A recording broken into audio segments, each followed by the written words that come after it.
Hindi lingid sa inyong lahat, sinabi ni Tambaluslos, Aha.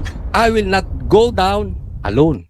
Yeah. Ibig sabihin, una, inaamin niya meron siyang pagkakamali. For me, Inamin. that is an admission. Pero, hindi ako mag-isa. Oo. Merong patay. mastermind. Mhm. At alam naman Huli. ng marami, ang mastermind dito si Bongbong. Kasi sino bang mag-a-approve ng Kaya mga nga. budget? Di po ba? Sino pa ba? Si Marcos? Si BBM. BBM. So, ang tinutukoy nito si Romualdez ay si BBM. Huwag na natin BBM. paliguin-liguin pa. Sana, konting lambing. I-like nyo po itong video na ito. Malaki po ang magagawa niyan sa algorithm. So, i-like nyo po agad pag nakita nyo itong video na ito. And sana doon sa mga hindi pa po subscriber sa YouTube, subscribe po kayo. Ito ang paghihiganti ng mga Pilipino. At yun, paalala lamang, ito natin reaction video lamang, no? Ano mga inyong matutunghayan dito pawang opinion lamang natin, no? At yun, play na natin. Dito sila gaganti. Dito binubuhos Tama. ng Pilipino yung sama ng loob nila sa inyo. Yung galit nila. Ha? Diyan nila binabato. Diyan nila sinasabog. Hindi po grave threat yan, ha? Huwag po kayong tanga. Hindi po grave threat yan. Kasi po, yung mga congressman natin nagtanga-tangahan eh. Alam naman nilang hindi nananakot, hindi po grave threat yung sinasabi ni BP Sara. Pero pinalaki nila ng pinalaki Oo. para lang maisama. Ginawa na istorya Tingnan nyo po. Dito po, gumaganti ang mga Pilipino. Grabe. Paramdam, no? Ang trust rating ni Bongbong Marcos bumaba. From March, Yan nga ng mga kababayan natin, no? Grabe yung paramdam, no, ng mga kababayan natin na kung saan talagang napakatindi pa rin ng tiwala, no? Yung trust rating sa ating vice presidente nananatiling mataas. Samantalang yung kaya BBM tila nga ba ngayon pabulusok pa ibaba, no? At yan nga ang tila nga ba, no, ka na lang sa mga pangyayari nga ganyan ng mga kababayan natin, no? Ano sa palagay nyo ang dahilan niyan, no? At yun, play ba natin? 35%. Ngayong June, 34%. Hindi po kung may sabi niyan SWS. Mhm. Saan ka nakakita ng presidente mataas nang pumasok ang rating, nung umalis mataas pa rin? Mhm. Makalipas ang 4 na taon, mataas pa rin. Mhm. PRRD lang. PRRD lang, Karamihan ng presidente, pagka panalo, Real mataas ang talk. trust rating, lalabas, bagsak. Mhm. Pero iba tong bagsak mo, Bongbong Grabe, no? Marcos. Bagsak, Napakalayo. bagsak. Napakalayo, no, kaya PRRD, no, nito ni BBM na kung saan tila nga ba pabulusok pa ibaba. Samantalang yung ating dating presidente na si PRRD nga tila nga ba hanggang ngayon nananatili pa rin, no, yung tiwala ng maraming Pilipino rito, no. Kagaya ngayon dito sa kanyang anak na si Sara Duterte na kung saan nananatili pa rin sa kabila ng paninira at kung ano bang mga hindi, no, kaaya-ayang ibinabato, no, laban sa ating vice presidente, nananatili pa rin mataas ito. Samantalang ito si BBM tila nga ba pabulusok pa impyerno. At yun, tuloy pa natin. Tingnan mo si Sara. 57%. Ang layo. Kaya nga. SWS yan. Mhm. Sa katunayan, ito nga mataas ka pa kasi 34. Yung iba nga negative. Pero pag titingnan po natin, sino ba yung sinisiraan ng sinisiraan? Kaya Si BP napakalayo. Sara. Tama. Huwag niyong sabihin, Coach Oli, nung June yan July ngayon. Ginawa yung survey nung June. Ngayon lang lumabas yung resulta. Miski na po. Mhm. 4 na taon nang sinisiraan si Kaya BP nga. Sara. 4 Hindi po years. lingid sa inyong lahat yan. 4 na taon nang sinisiraan si BP Sara. Hanggang ngayon, sinong lumalabas na sira?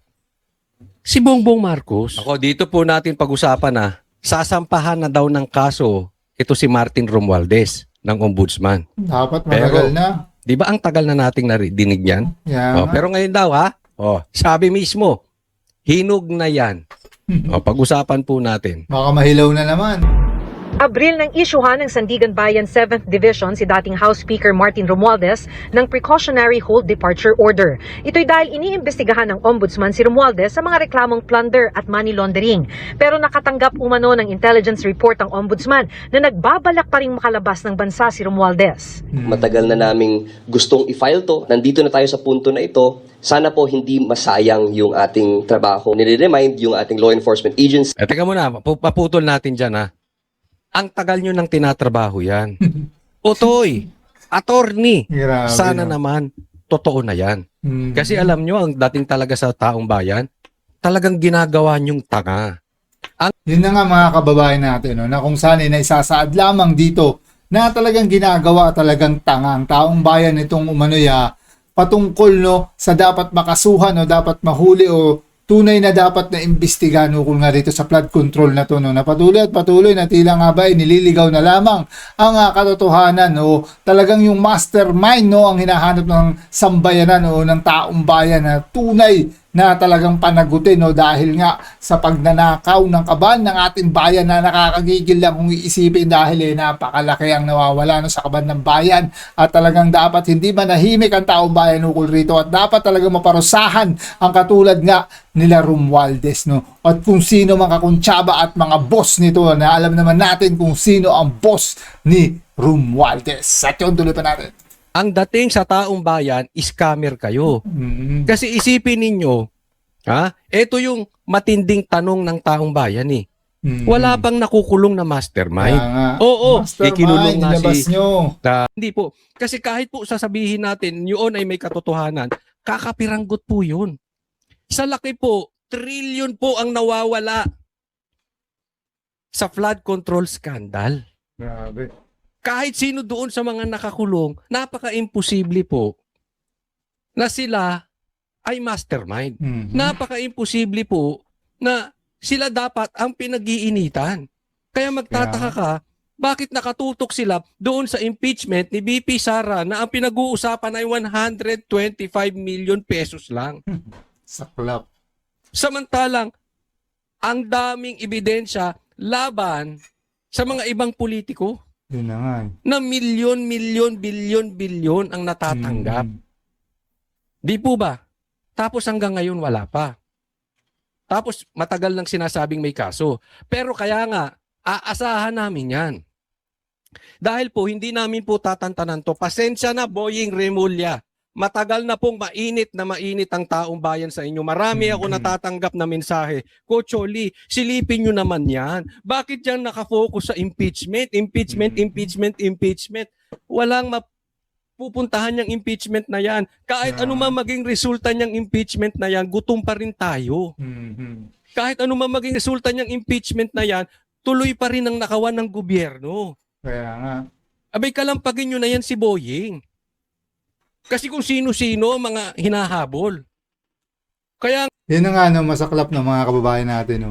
Kung sino-sino ang hinahabol no, nandyan naman sa bakod nila ang dapat talagang mapanagot o dapat siya sa atin no, imbestigahan dito no sa flood control na to. Kung sino-sino ngayon ang nais kasuhan, nandyan na nga umano yung patungkol pa ngayon kaya Sen Alan Cayetano na kung saan yung patungkol nga sa SEA Games naman ngayon ang patuloy nilang hinahabol no bukod pa sa impeachment ng ating Vice Presidente na kung saan yung flood control ay nais nila na nga ba nais na nilang ibaon ito sa limot o kalimutan ng sambayanan no pero hindi tayo makakalimot at patuloy tayong nag-aabang no sa talagang transparency nito at accountability nga nitong umano'y patungkol sa flood control na to na dapat hindi tigilan ng taong bayan o ng sambayanan na tuluyan niyang palitawin ang mastermind at bossing nila ang dapat makulong dito. No? At yun, tuloy pa natin. nga naman yan naman ang hamon namin sa inyo, magpakalalaki naman po kayo. Yun na nga. Kung tutuluyan nyo po at tutuluyan yan si Romualdez, let your yes be yes and your no be no. Kung tutuluyan nyo na. Huwag nyo Tama. na kaming ginagago. Oo, tuluyan nyo. Kasi pakiramdam namin, pakiramdam ng taong bayan, nakakatanggap kayo ng pera. Mhm. Tama. Kaya, hindi nyo maimbestigahan ng totoo yung mastermind ng Yun na flood nga, control. masaklap, no? Hindi nila Matotoo kaya. man yan or hindi. Ano ang ini-expect nyong iisipin ng taong bayan? Di po ba? Mhm. Yun ang i-expect ng taong bayan eh. Given na po yun. Kasi nga palayo tayo ng palayo sa flood control. Kaya nga. Hanggat palayo tayo ng palayo sa flood control, hindi nyo maiiwasan sa taong bayan na huhusgahan kayo. Tama. Kaya tama. nga kailangan magpakalalaki kayo dyan. Oo nga. Okay? So, etong issue ngayon. Patatakasin ba or tatakas? Kasi may report na gustong lumabas ng bansa si Romualdez. Dito tayo Dapat ngayon bantayan na yan. magkakaalaman. Bantayan na Napaka-importante yan. nitong binanggit ni Utoy. Kasi kung makakalabas ng bansa si Romualdez, isa na naman tong panggagago netong mga taong gobyerno sa atin. Malamang. Pinaasa lang tayo, sasampahan ng kaso, Hanggang patakasin. Malawa, mga 3 araw, nakatakas na. Yun na nga eh. Di ba? Hindi po pwede na ganun, kaya kailangan bantayan nyo yan. Cargo. Bantayan nyo yan mga kababayan natin. No? Bantayan dapat yan no, ng ating gobyerno o ng otoridad. Ito umanong maaaring pagtakas ni Romualdez. No? At talagang gagawa na naman ng kayod marino ang tila nga ba gagawin dito no, ng ating pamumuno o ng namumuno ngayon mga kababayan natin no, sa kung saan talagang itong si Romualdez dapat no hindi no makalabas ng bansa o dapat itong mabantayang maigi lalong-lalo na ng mga otoridad no na hindi gagaguhin lamang ang mga Pilipino no sa kanilang tila nga ba gagawing palabas na naman. At yun, tuloy ba natin? Nyo yan eh. Ang laki-laki ng intelligence funds ninyo. Bago Kaya ka nga. palang lumabas ng airport, alam nyo po ba, para doon sa mga hindi nakakaalam, meron kang pinipil-upan, nakalimutan ko na yung pinipil-upan eh. Hindi ka basta-basta makakalabas ng bansa. So malalaman, nasa record nila yun. At dadaan ka sa immigration. Alam nyo po ba, siguro simula nang naging presidente si Bongbong Marcos at ako'y lumalabas ng bansa, siguro mga 3-4 na beses doon, ang tanong sa akin, government official ba ako? Oo, totoo po yan. Yan po ang tanong sa akin. Government official ba? Kung ako natatanong, kung government official ba ako? Kasi kailangan mo ng permit. May sulat bago ka lumabas. Yung klase ba ni Tambaluslos makakalabas yan nang hindi ninyo alam? Imposible Grabe, po no? yun. Imposible talaga. Yun, Igob, naalala ko na fifilapan mo, Igob, malalaman nilang palabas ka ng bansa. So, hindi yan makakatakas. Huwag po tayong maglokohan. Hindi yan makakatakas kung hindi nyo patatakasin. Tama. Ngayon, sasabihin ninyo, baka backdoor. Ha? Kasi uso yan eh. Yung iba, may mga nadidinig tayo or meron tayong, dahil sa experience natin before, na kami po ay pumupunta ng Malaysia, meron mga Pilipino doon nagbabackdoor, sumasakay ng bangka, galing dito sa Pilipinas, di ko na alam, sasabihin ko saan lugar, papunta ron. Sa Malaysia, o papuntang Tawau. Doon sa mga kakaalam, if you know, you know. Diba? Pero hindi po ako tumakas ha. Pinapaalala ko lang dahil sa trabaho ko before, maraming mga Pilipino doon na TNT. Real talk. Nasa band industry po kami.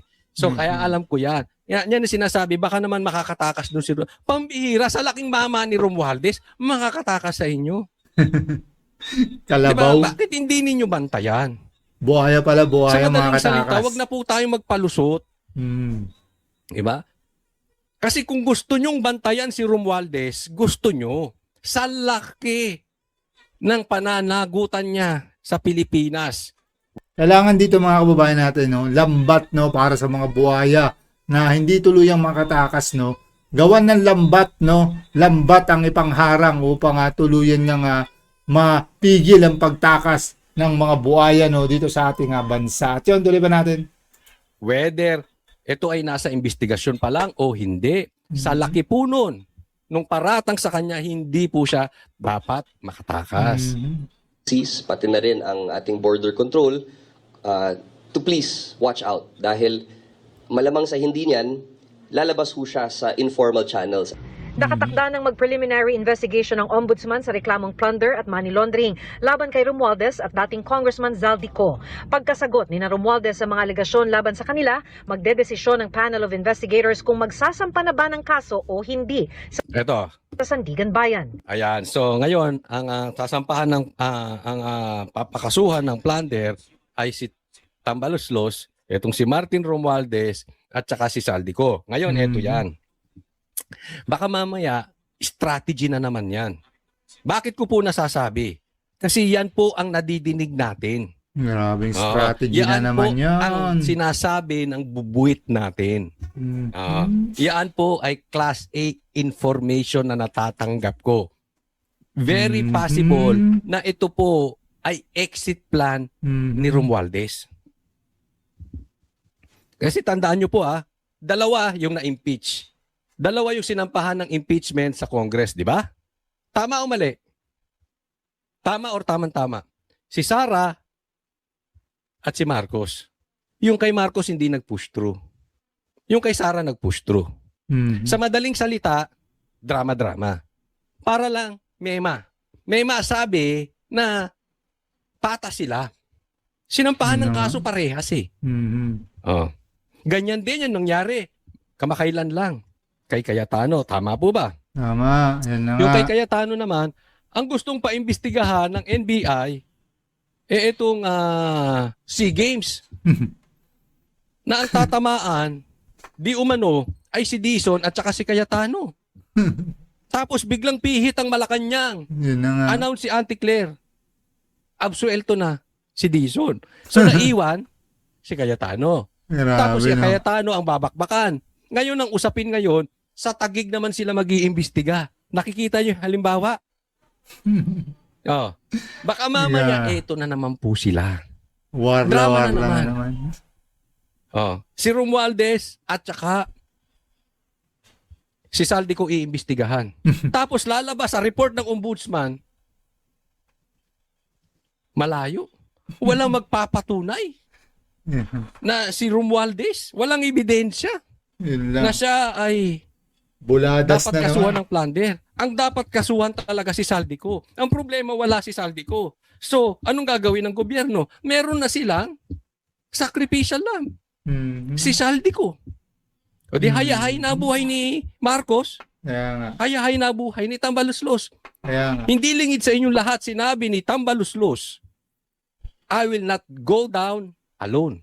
Ibig sabihin, una, inaamin niya meron siyang pagkakamali. For me, Kaya nga. that is an admission. Pero, hindi ako mag-isa.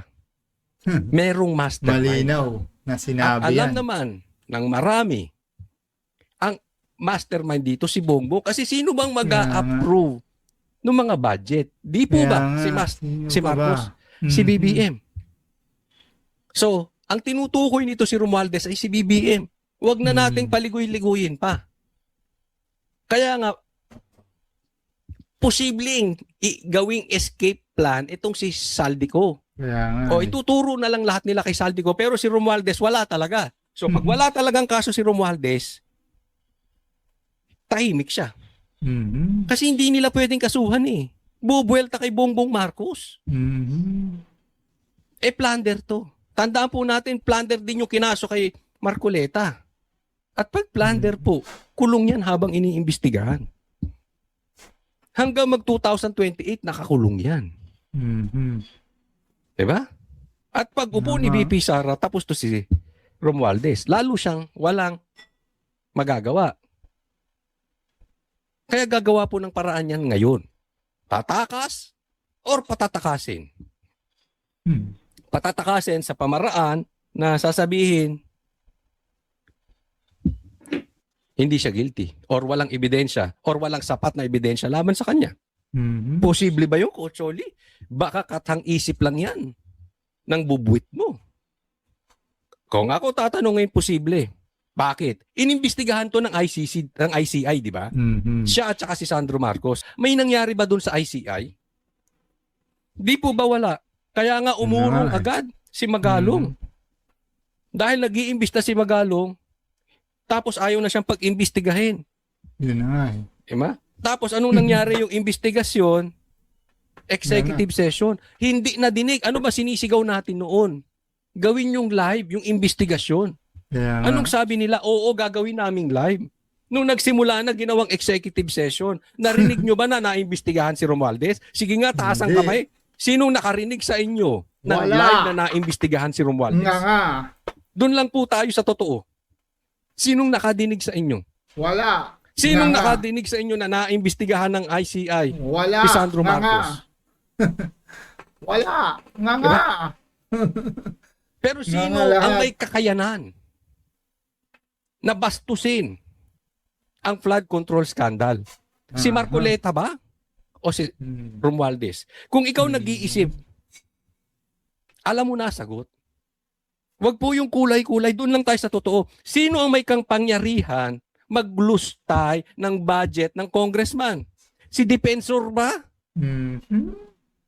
Paktay. O si Sandro Marcos? Mhm. Bakit si Defensor ang nakaupo? Ay, bakit si Defensor ang nakakulong? Bakit Kaya si nga. Defensor ang pinag-iinitan? Yun na nga. Ang masaklap eh. Di ba palayo tayo ng palayo? Grabe. Kaya nga very possible. Patatakasin to. Ito na nga yung mahirap ng mga kababayan natin na mas nauna pa makulong yung nag-iimbestiga kaysa sa dapat imbestigahan na hanggang ngayon tila nga ba malaya pa rin nakanganga dito nga sa kaban ng bayan upang talagang lumamon ng salapi sa ating gobyerno. Ganyan ang laro ngayon dito sa ating bansang o sa laro ngayon ng etong mga politikong sakim sa kapangyarihan at talagang sakim sa kayamanan na yan at yan nga ang tila nga ba nagiging galawan ng ating gobyerno ngayon na ito ang nagiging tila nga ba tugon sa mga nag-iimbestiga o nais mapanagot ito umanong sangkot dito sa bilyong-bilyong nakawan trilyon pa nga mga kababayan natin na nawawala dito nga sa pondo o sa kaban ng ating bayan. At yun, tuloy pa natin. Maaring hindi palabasin ng bansa, maaari ding palabasin, pero posibleng gawing inosente. Kuno. Yun lang. Di po ba? Inosente. Our investigation identifies former Speaker Romualdez as the central figure in a scheme built on the diversion of public funds meant for flood control projects. Ayon kay Assistant Ombudsman Nico Clavano, sapat at malakas ang hawak nilang ebidensya. Malaking tulong ang testimonya ng 8 dating security personnel ni Zaldico na naging starting point ng kanilang investigasyon. Yan, isa pa yan. Isa pang lokohan tong nangyayari. Di ba? Ano ang sinabi nila? Malaking tulong itong 18 Marines. Malaking tulong pala yung 18 Marines para habulin nyo si Romualdez. Bakit tayo nyo patawag sa Senate? Kaya nga. Grabe Naglaan kayo ng impeachment ni BP Sara. Ulitin ko po sa inyo, hindi ko po minamaliit ang 125 million. Napakalaki po nun kung para sa akin. Napakalaki nun. Pero yung Mas mga 125 buhaya. million na confidential funds ni BP Sara ay barya Oo, barya sa mga lang. Sa buhaya, dinideliver barya lang talaga nitong yung mga 18 Marines. ganyang pera. Lalo sa Ano mga yan? Itataya nila ang buhay nila? Wala lang.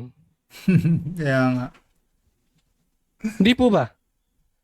No, ang tatapang ng 18 Marines na to ng mga kababayan natin. Talagang lantaran na talagang ilan sila na handang tumistigo ukol nga sa flood control na to sa umano'y pag-deliver ng mga pera na galing nga umano sa mali-malitang kickback ng mga umano'y mga politikong ganid sa kayamanan sa salapi na kung saan ayaw nga umano ito nga ipatawag sa Senate talagang tuluyang mag-testify o magsalita sa kanilang mga nalalaman lalong-lalo na yung mga nagbebendalo tila nga ba ilag na ilag dito sa mga 18 Marines na tuluyang maibunyag ang katotohanan sa likod nito kaya gano'n na lamang ang nais na pagtatakip at pagliligaw sa sambayanan taong bayan na dapat talagang itong 18 Marines na to makapagsalita at mabigay ang kanilang panig at talagang yung kanilang testimonyo ukol nga dito sa flood control na ninakaw ng mga politikong galid at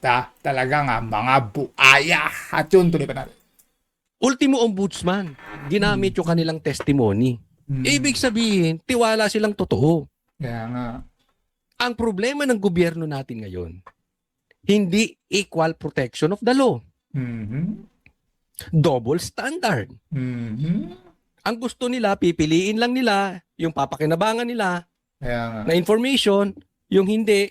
Hindi. Wala. Etong batas na ito applicable kay BP Sara, pero hindi applicable kay Bongbong Marcos at kay Sandro Marcos. Aha. Ganun po nangyayari. Pilian talaga, no? Selective Pinatibay talaga. umano ito ng independent evidentiary trail na tumumbok kung paano itinago ang ninakaw na pondo ng bayan. In an apparent attempt to cover up the extraordinary wealth, the money was exchanged, commingled, and laundered through an elaborate scheme. The result? Numerous luxury houses and condominiums, extravagant investments in different industries. Hinahanda rin ng ombudsman ang kasong grand conspiracy to defraud the National Treasury kasama ang 10 iba pang personalidad. Sinusubukan pa naming kunan ng panig sina Romualdez at Co. Maki Pulido, nakatutok, 24 oras. Itinanggi naman ng kampo ni dating House Speaker Martin Romualdez na may balak siyang umalis ng bansa. Sabi po ng kanyang abogado, walang plano si Romualdez na takasan ang legal na proseso at kailanman hindi siya nagtago. Nasa bansa at pananatilian niya ang mababatas sa Pilipinas hanggat hindi niya nalilinis ang kanyang pangalan. Binigyan din ng kanyang kampo na preliminary investigation pa lamang ang proceeding at hindi pa nangangahulugang nakitaan na ng pananagutan si Romualdez. Ayan, okay. So sabi niya, inosente pa si Romualdez. Una, pangalawa, hindi tatakas. Preliminary investigation pa lang. Oh. So dyan, hindi natin alam, baka mamaya, i-absuelto to ng ombudsman. Ha?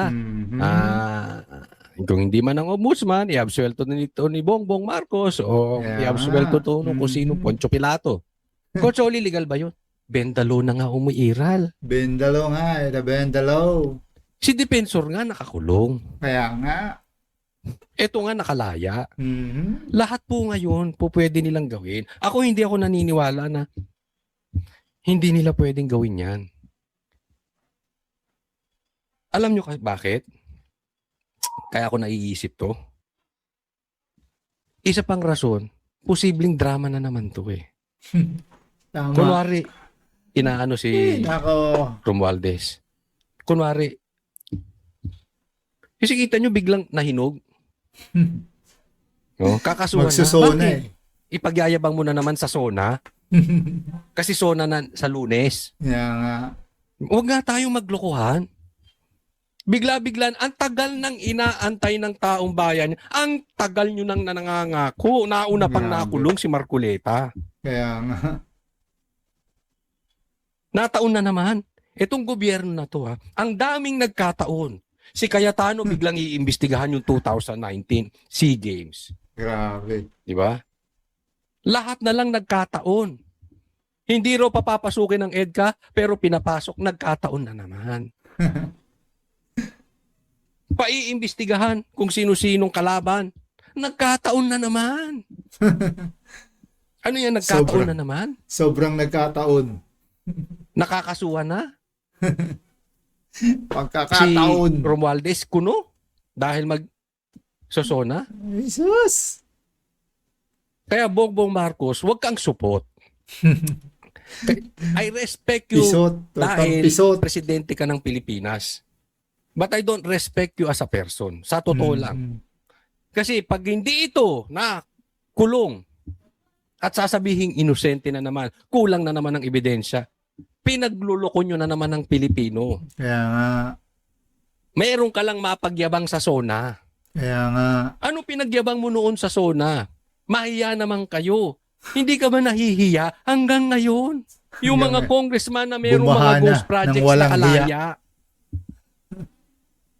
Hindi ka ba nahihiya doon, Bongbong Marcos? Kaya nga. At yun nga mga kababayan natin, no, yung mga ilang naging tampok dito. No? Ukol nga no, sa patuloy at patuloy na issue no, dito sa ating bansa patungkol sa flood control at dapat na mapanagot o dapat nga maimbestigahan dito at hindi kung sino-sino. At yung patuloy pa rin nagiging talagang tiwala no, sa mga namumuno sa ating bansa ng taong bayan patuloy at patuloy na tinatalakay at patuloy nga nangunguna pa rin ang ating Vice Presidente dyan. No? At dyan nga dapat talagang tuluyan nga mapanagot o tuluyan niya nga lumitaw ang may sala o yung mga buaya at kawatan no, sa ating bansa.